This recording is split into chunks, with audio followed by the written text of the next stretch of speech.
Ladies and gentlemen, please join me in welcoming Patt Morrison and Marlo Thomas. Whoever said there are no second acts in American lives, well, needs to read this book. Because what this book is all about is second acts, or in some cases even third acts, for women who, as according to the title, it ain't over till it's over, who needed a little bit of persuading that they could exact exactly that kind of life for themselves under sometimes difficult circumstances. Marlo Thomas is going to tell us how she came up with the idea and really what an inspiration it's been. I know when I read this, I recognized so many people I know and thought this would be of great use to them. So thank you so much for that. Thank you, Pat. Everywhere I go, women come to see me and talk about St. Jude, but when the meeting is over, they usually raise their hand. Just a couple of weeks ago, a woman raised her hand and she said, I worked hard all my life, I'm getting a divorce, and I just found out that my husband borrowed on our 401k. And another woman raised her hand and she said, come see me right after, I've got a lawyer for you.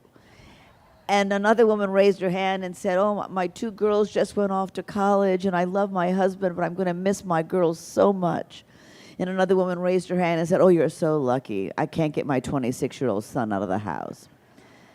And what I thought was really exciting for me is that I could be a catalyst for this kind of conversation. And that's why I created my website, marlothomas.com, very clever name, a few years ago, on AOL and the Huffington Post. And one of the first series, the print series that I did was called It Ain't Over Till It's Over.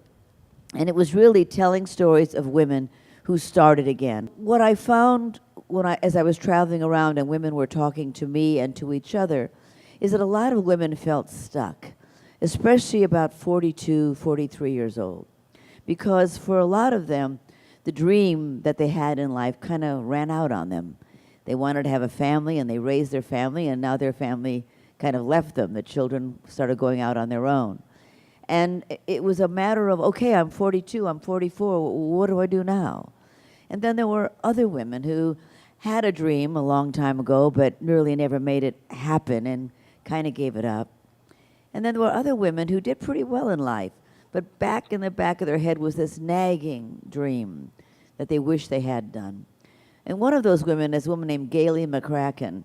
And when she was a very successful graphic artist. And when she was around 38 years old, she was doing some work on a medical brochure. And she said to one of her colleagues, she said, you know, it really makes me sad to work on this medical brochure because this is really what I wanted to do. But my father told me that I should go to school and get a trade and marry a doctor, but not be a doctor.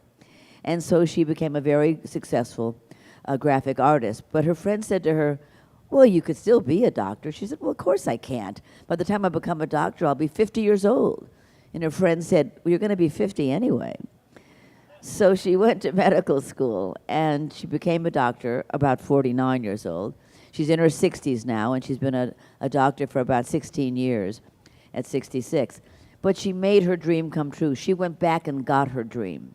And that's what I think It Ain't Over's about, is that if you're 40, you know, you have 50 years left or 40 years left. If you're 50, you've got 40 or 30 years left. What are you going to do with those years, man or woman?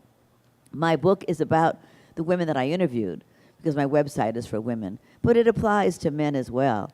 You know, whatever it is that you ever wanted to do, go for it now. I mean, that is the exciting part about you're alive. As long as you're alive, it's possible. You know, one of my favorite sayings in the world I learned from Ruth Gordon, who was a wonderful actress and writer, and she said, never face the facts or you won't get up in the morning. That is what gets me up every morning.